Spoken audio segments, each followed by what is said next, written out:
Bwana atimize ahadi kwenye maisha yako. Kuna kitu Mungu alikuahidi, Mungu akitimize kwa majira yake, kwa wakati wake. Kila uliloahidiwa na Bwana, Bwana kukumbuke, Bwana kukumbuke, Bwana kukumbuke, Bwana kukumbuke kwenye kipindi cha maombi haya. Bwana atimize ahadi. Wengine mliahidiwa Mungu atawasaidia kwenye kile na kile. Wengine mlipewa unabii fulani, wengine mliona kabisa kwenye maono Mungu akiwafunulia mambo makubwa. Ni wakati huu Bwana, ninaomba utimize ahadi.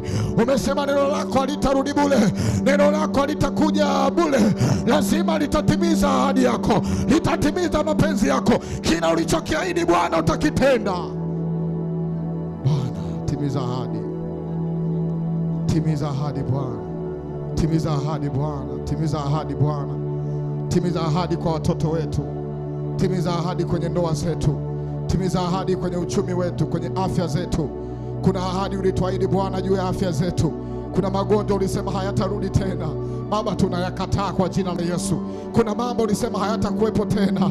Kuna vitu ulivyosema Bwana havitakuja tena kwenye maisha yetu, na kuna vitu ukasema utatuletea. Baba ninaomba vije tu kwa jina la Yesu. Baba ninaomba vije kwa jina la Yesu. Kila ambalo Bwana alisema atakuletea, akuletee. Kila ambalo Bwana alisema atakurejeshea, akurejeshe. Pokea urejesho kwa jina la Yesu Kristo aliye hai.